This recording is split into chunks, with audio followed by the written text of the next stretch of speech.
Bienvenue à tous pour ce message qui est très pertinent dans ces temps que nous vivons pour l'Église. Et je vais partir l'autre appareil qui est en direct, et l'un qui est enregistré et l'autre est en direct. Bonsoir tout le monde, bienvenue pour ce message qui est très pertinent pour l'Église, pour chacun d'entre nous. Car il y a des années, j'ai entendu ce message de certains prédicateurs et on va voir plus précisément qu'est-ce que dit ce message. Croire au Seigneur Jésus. On sait que Paul et Silas qui étaient enfermés dans la prison, dans la ville de Philippe, et à cause du témoignage de Jésus-Christ, ils ont été enfermés à cause de l'enseignement qu'ils ont apporté. Et on va voir plus précisément que veut dire Paul au geôlier dans ce passage. On va lire les Actes des Apôtres avant. Merci Seigneur pour ta parole. Merci pour ton esprit. Merci Jésus parce que tu es ici avec chacun d'entre nous.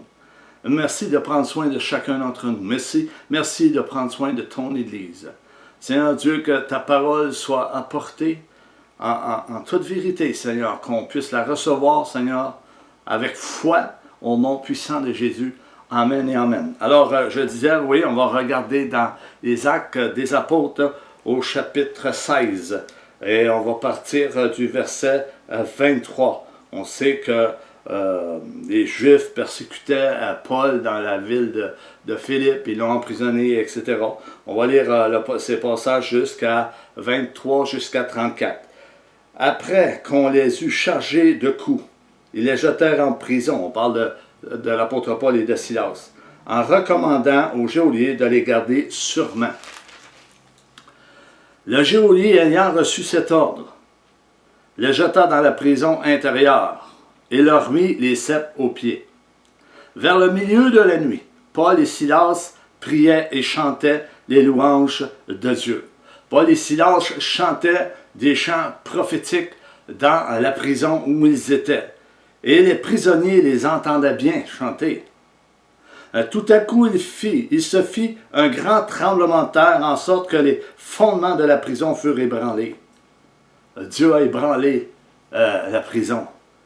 Au même instant, toutes les portes s'ouvrirent, et les liens de tous les prisonniers furent rompus. Le geôlier se réveilla, et, lorsqu'il vit les portes de la prison ouvertes, il tira son épée et allait se tuer, pensant que les prisonniers s'étaient enfuis. Mais Paul cria d'une voix forte, « Ne te fais point de mal! Ne te fais point de mal, nous sommes tous ici! » Alors le geôlier, ayant demandé de la lumière, entra précipitamment et se jetant tout tremblant aux pieds de Paul et Silas. Il les fit sortir et dit, « Seigneur, que faut-il que je fasse pour être sauvé? » Le geôlier pose la question à Paul et à Silas. Qu'est-ce qu'il faut que je fasse pour être sauvé? Parce que là le geôlier était témoin d'un miracle, de la puissance de Dieu. La prison a été ébranlée, les portes se sont ouvertes, les prisonniers, toutes les chaînes ont tombé. Et le geôlier était présent. Alléluia. Et Paul cria d'une voix forte, « Ne te fais point de mal, nous sommes tous ici. » Alors le geôlier, ayant demandé de la lumière, entra précipitamment et se jetant tout tremblant aux pieds de Paul et Silas. Il fit sortir et dit, « Seigneur, que faut-il que je fasse pour être sauvé? » Paul et Silas répondirent, « Crois au Seigneur Jésus, et tu seras sauvé, virgule, toi et ta famille. » Et ils lui annoncèrent la parole du Seigneur, ainsi qu'à tous ceux qui étaient dans sa maison. Là, il se passe quelque chose. Paul et Silas n'étaient plus dans la prison. Ils étaient dans la maison du geôlier. Il les prit avec lui. À cette heure même de la nuit, il lava leurs plaies, et aussitôt il fut baptisé, lui et tous les siens et sa famille. Les ayant conduits dans son logement, il leur servit à manger, et il se réjouit avec toute sa famille de ce qu'il avait cru en Dieu. Ils avaient cru en Dieu. Par le témoignage de Paul et de Silas, parce qu'il s'avait produit quelque chose d'extraordinaire dans la prison. Le message, c'est comme je fais une correction sur des messages qui ont été apportés. C'est des hérésies de certains prédicateurs qui ont porté cela il y a longtemps. Je ne sais pas s'ils prêchent encore cela, mais on va faire la correction sur ce passage qui est très, très, très, très important, frères et sœurs. Il est important de voir ce que l'apôtre Paul et Silas faisaient dans cette prison. Ils ont été emprisonnés à cause du témoignage qu'ils rendaient de Jésus dans cette ville de Philippe et du royaume des cieux, pour avoir enseigné en ce qui concerne Jésus et le royaume de Dieu. Les gens de cette ville se sont plaints parce qu'ils entendaient Paul et Silas prêcher des choses que les gens n'avaient pas l'habitude d'entendre dire. Et laissez-moi vous dire que dans les derniers temps, dans le temps présent, l'Église va entendre des choses qu'ils ne sont pas habitués d'entendre. Parce que Dieu va parler de plus en plus à son Église, va mettre les choses à la lumière de sa parole. Amen, alléluia. Il est très important de saisir ce que l'apôtre Paul et Silas vont dire aux geôliers. Très important dans ce passage. Il faut saisir ce qui s'est dit et ce qui s'est passé dans cette prison. Il s'est passé quelque chose de spécial dans cette prison. Car beaucoup d'églises, et laissez-moi vous dire que beaucoup d'églises ont tordu le sens des paroles de l'apôtre Paul lorsqu'il a parlé aux geôliers, en disant, toi, crois et tu seras sauvé, et ta famille également. Et on va voir dans le texte qu'est-ce que Paul dit vraiment et qu'est-ce qui s'est passé vraiment. Il y a beaucoup d'églises et d'enseignants qui ont tordu le sens de ces paroles qui ont été dites par Paul et Silas. Ils s'en ont fait une hérésie de leur enseignement et des messages erronés pour leur propre intérêt. Je ne sais pas si c'est par ignorance ou par manque de connaissance, mais la parole est claire lorsqu'on la lit. C'est clair lorsqu'on voit Paul parler aux geôliers. Et on va le voir dans le message. Nous voyons dans ce texte qu'il s'est passé quelque chose d'extraordinaire dans cette prison. Non seulement les portes de la prison se sont ouvertes par un tremblement de terre que Dieu a causé, en sorte que les fondements de la prison furent ébranlés. Tout a été ébranlé dans cette prison. Dieu savait que Paul et Silas étaient là et leur cause était à cause qui avait porté le témoignage du Seigneur Jésus-Christ. C'est important de saisir ça. Au même instant, toutes les portes s'ouvrirent et les liens de tous les prisonniers furent rompus. Imaginez-vous, les prisonniers, le texte ne nous dit pas qu'ils se sont sauvés. Mais imaginez-vous des prisonniers à haute surveillance criminelle, des meurtriers, des prisons des temps présents. Et Paul et Silas se ramassent dans cette prison à cause du témoignage de Jésus. Et la prison est ébranlée. Et tout le monde s'envole, tout le monde s'en va là. Il y a des meurtriers là-dedans. Oh, alléluia! Dieu est bon, Dieu est puissant. Un miracle s'est produit dans cette prison. Il y a eu des conversions au salut. Un païen, un non-croyant, un gardien de prison s'est converti à l'évangile du Seigneur Jésus-Christ. Et non seulement lui, mais toute sa famille. Toute sa famille s'est convertie à Jésus. C'est Dieu qui appelle, frères et sœurs. Amen. C'est Dieu qui appelle. Le Saint-Esprit à ébranler cette prison par la main toute puissance de Dieu. Alléluia. Le Saint-Esprit a ébranlé cette prison. Et tous les liens se sont relâchés, se sont brisés. Il est important, frères et sœurs, de comprendre comment Dieu parle. Il faut comprendre comment Dieu parle. Il peut parler à plusieurs personnes comme il peut parler à une personne. Comme il peut parler à une nation entière. Dieu, il parle à qui il veut, quand il veut, de la manière qu'il parle. en groupe ou à la nation, comme je viens de dire, Dieu surveille son Église en ce moment. Comme c'est le cas de ce gardien de prison. Ce gardien de prison, Dieu a parlé au geôlier et non à la terre entière. Dieu a parlé au geôlier, il n'a pas parlé à la terre entière, il n'a pas parlé aux familles entières, il n'a pas parlé aux femmes, aux enfants, etc. Il a parlé au geôlier en ce moment-là. Il avait quelque chose à communiquer au geôlier. Alléluia. Dans ce passage, Dieu, Jésus, le Saint-Esprit parle au geôlier, particulièrement, et de sa famille. Il ne parle pas à toute la famille de la terre entière. Non, il ne parle pas aux ados, il ne parle pas aux vieillards, etc. Le Seigneur parle au gardien de cette prison, à Philippe, où Paul était emprisonné et Silas. Cette parole était pour le gardien de cette prison. Nous voyons dans la prison que le geôlier, lorsqu'il voit cette lumière, il devient tout tremblant. J'imagine qu'il devient tout tremblant. Il y avait une lumière resplendissante dans la prison. C'était la présence du Seigneur qui était dans la prison. Tout tremblant, et il ne savait pas quoi faire en voyant les portes de la prison s'ouvertes. Toutes les portes s'ouvraient. Il ne savait plus quoi faire, il se demandait qu'est-ce qui se passait. Et là, il est devenu tout tremblant, il a vu la présence de Dieu. Et Dieu s'est manifesté à ce geôlier. Parce qu'il voulait le sauver. Alléluia. Il voulait se faire connaître au geôlier. Et à sa famille. Alors il prend son épée en voulant se tuer. Paul, voyant que le geôlier prend son épée pour se tuer, au verset 28 des Actes, chapitre 16, mais Paul cria d'une voix forte, comme qu'on l'a vu, « Ne te fais point de mal, nous sommes tous ici. » C'est drôle, les prisonniers ne sont même pas sauvés. Ils ont resté dans la prison. Dieu n'a pas permis qu'ils se sauvent. Il a permis qu'un seul homme et sa famille entendent l'Évangile. C'est assez extraordinaire. C'est assez extraordinaire, frères et sœurs.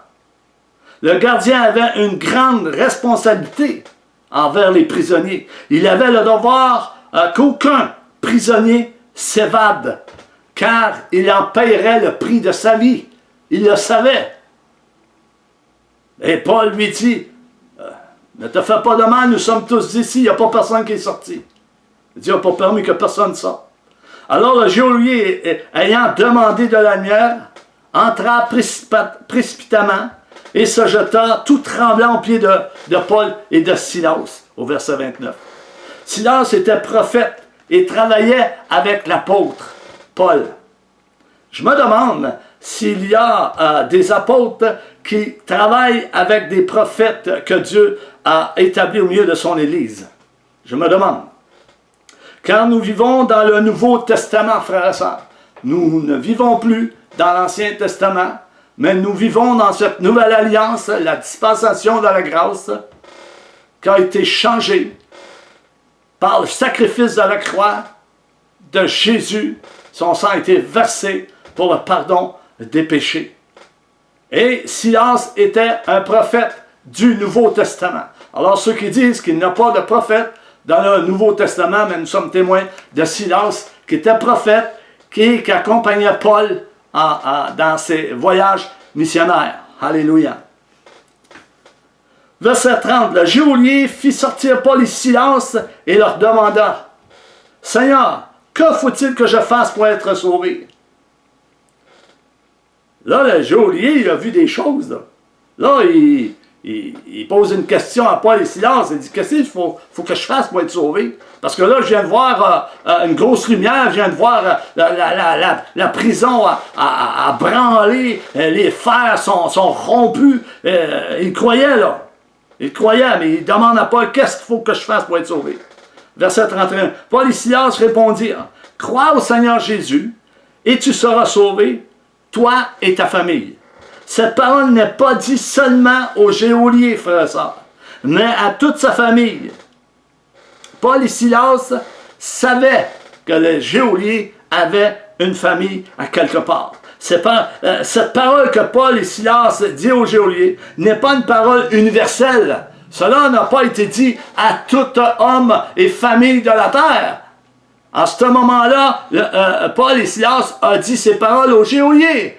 Il y avait un but précis pour que Dieu se manifeste dans cette prison. Plusieurs pasteurs et brebis ont pris cette parole et ont dit à plusieurs, à des gens, et on dit à des gens de l'Église, à des frères et sœurs, en disant que ta famille va être sauvée parce que toi, tu es sauvé. Parce que tu as reconnu le Seigneur Jésus comme Seigneur Sauveur de ta vie, ta famille va être sauvée.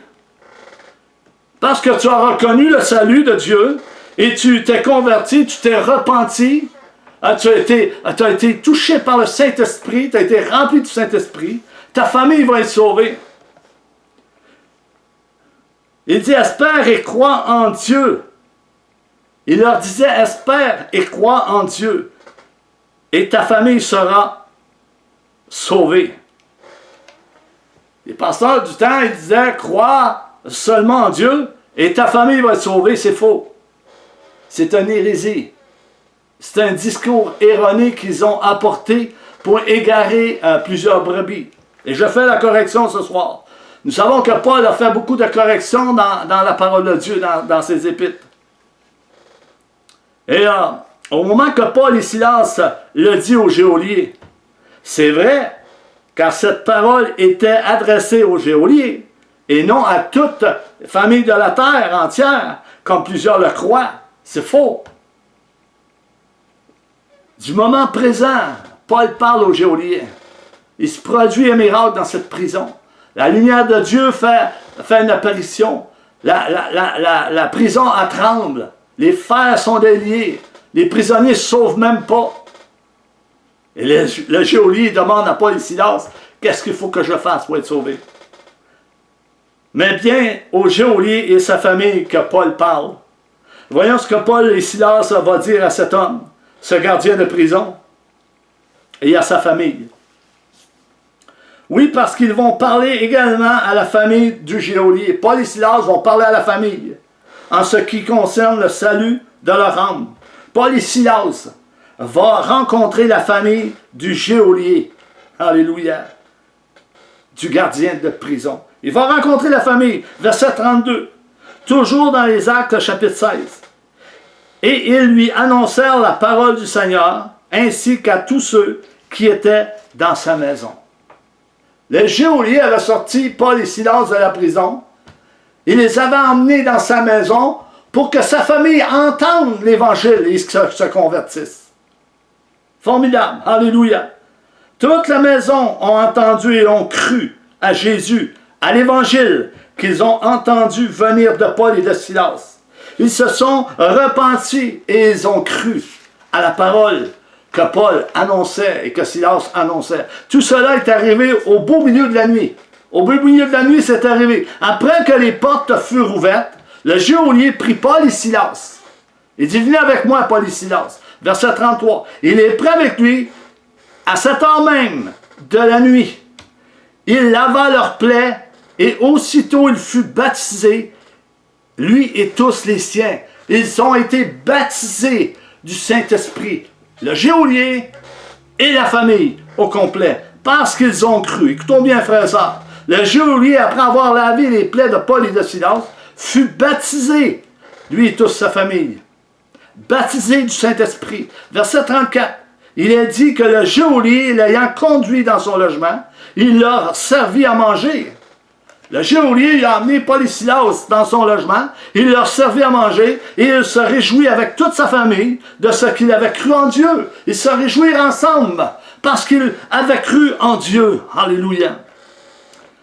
Dans les Actes des Apôtres, 11 à 19, il y a un exemple que Pierre a fait la même chose. Il a visité, il y avait eu une vision, une nappe, puis Dieu il dit mange, puis Pierre ne voulait pas manger.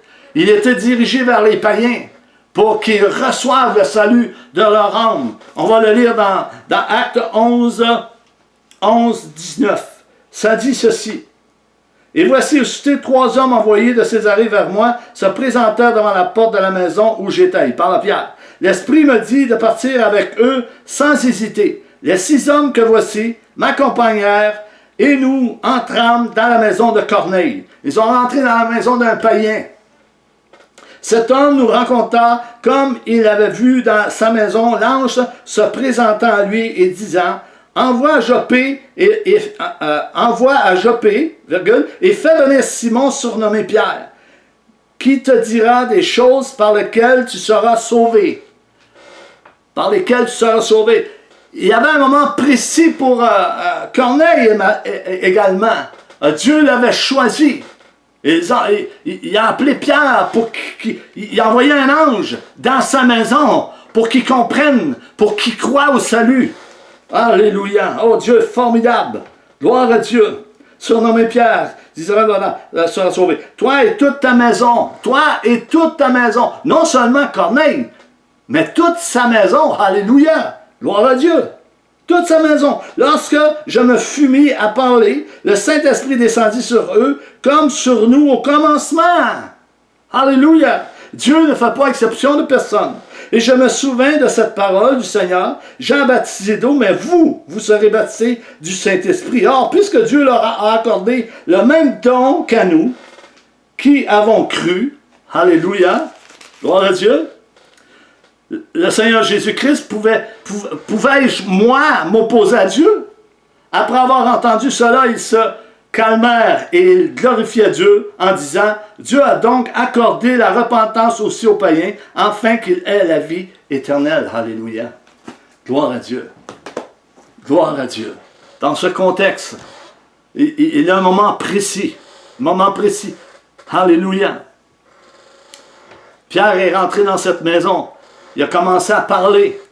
Il a commencé à expliquer qu'est-ce que Jésus était venu faire. Pourquoi Jésus était mort sans croix. Pourquoi ils ont été baptisés et choisis par le Seigneur. Tant de miracles, tant de prodiges, et tant de chasser les démons, et des langues, et toutes sortes de choses. Pierre commence à parler, et le Saint-Esprit est tombé sur eux. Alléluia. Ils ont été sauvés, eux. Corneille a été sauvé, lui, et sa famille. Comme le geôlier. Il voulait savoir. Alléluia. Et cela était dirigé par Dieu lui-même. Amen. Alléluia. Gloire à toi. Gloire à toi, Seigneur. Toute la famille a entendu Paul et Silas prêcher et parler du salut. Alléluia. Et ils ont cru et ont été sauvés par le témoignage de Paul et de Silas et de ce qu'ils savaient produit, dans la prison. Ils étaient témoins de la puissance de Dieu, de ce qu'ils savaient passer dans la prison. Alléluia. Et Dieu agit encore aujourd'hui comme cela, frères et sœurs. Il faut croire que Jésus est celui qui déclare, il faut croire que Jésus est celui qu'il déclare être. Jean 20, 31. L'apôtre Jean va dire ceci. Mais ces choses ont été écrites afin que vous croyiez que Jésus est le Christ, le Fils de Dieu, et qu'en croyant, vous ayez la vie en son nom. L'apôtre Jean a déclaré ceci. Jésus a fait beaucoup de miracles et de guérisons en présence de beaucoup de disciples. C'est pourquoi il est dit au verset 31 du chapitre 20 de Jean, « Mais ces choses ont été écrites afin que vous croyiez que Jésus est le Christ. » Ces choses ont été écrites dans la parole de Dieu pour qu'enfin que vous croyiez que Jésus est le Christ, le Fils de Dieu, et qu'en croyant, vous ayez la vie en son nom. Alléluia.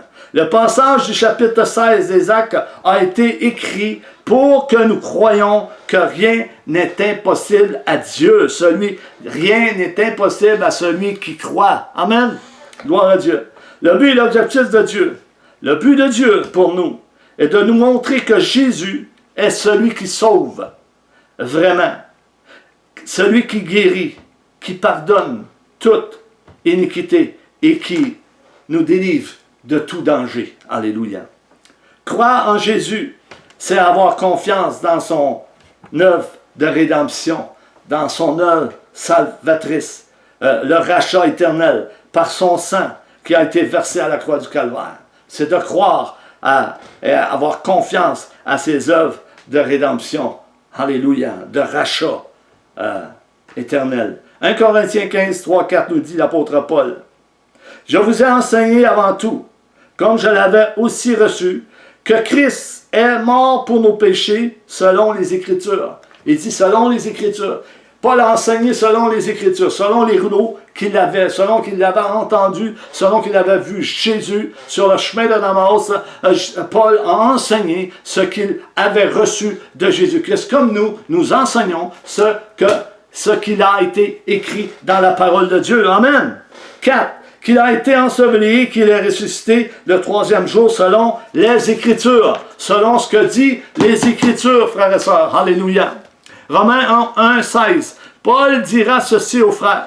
Je rends d'abord grâce à mon Dieu, par Jésus-Christ au sujet de vous tous, de ce que votre foi est renommée dans le monde entier. Que votre foi est renommée dans le monde entier. Wow! Votre foi est renommée dans le monde entier. Là, il se passe quelque chose, frères et sœurs.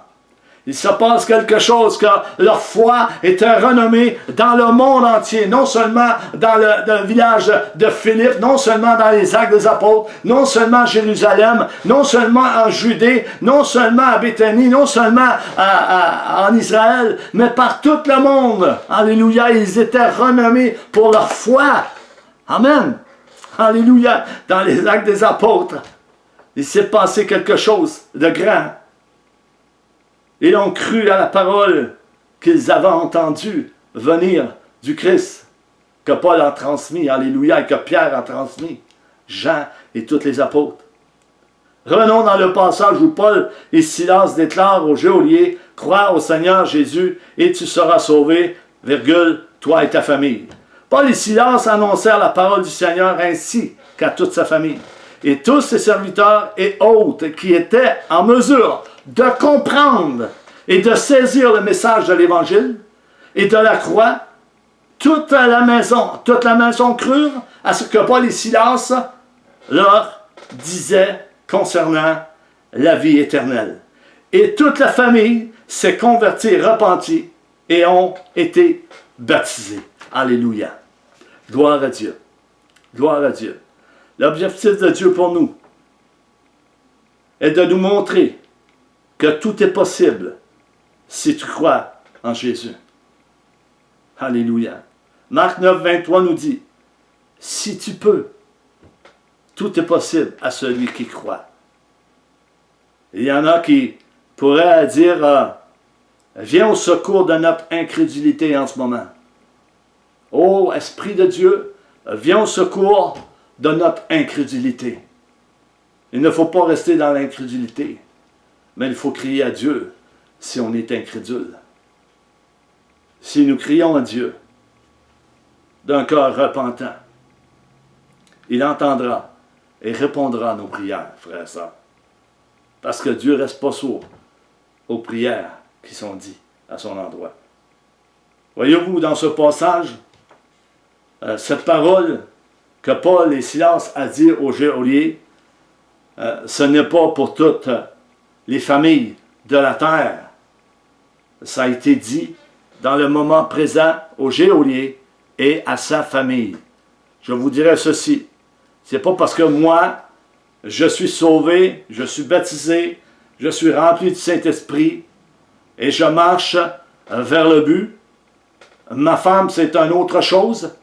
Elle n'est pas sauvée par moi, mais je peux être un témoignage pour elle. Elle croit au Seigneur Jésus, elle a entendu, elle s'est convertie. Les enfants, c'est d'autres choses également. Si on regarde aux ados, les ados ont un choix à faire, à reconnaître le Seigneur Jésus comme Seigneur Sauveur. Ce n'est pas la parole de Paul et Silas qu'ils ont reçue là.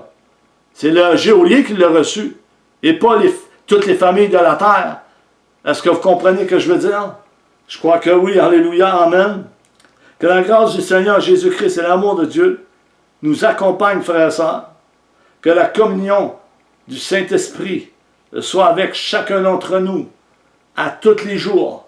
Qu'on puisse lire la parole de Dieu, qu'on puisse la transmettre à d'autres, qu'on puisse bénir, qu'on puisse avancer, pratiquer ce que la parole de Dieu nous dit, pour la gloire de celui qui nous a racheté un grand prix, Jésus-Christ de Nazareth.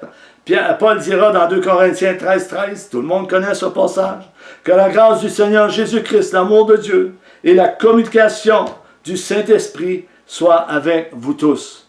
Alléluia. Alors, c'est ce message que je voulais apporter ce soir.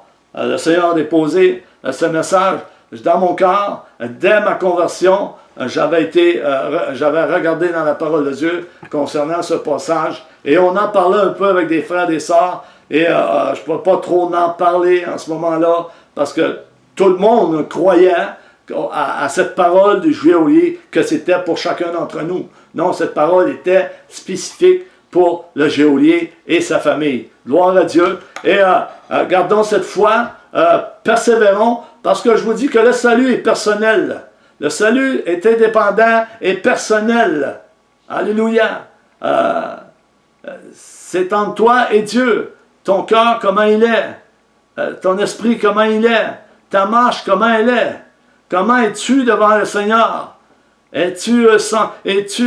Marches-tu dans la sanctification?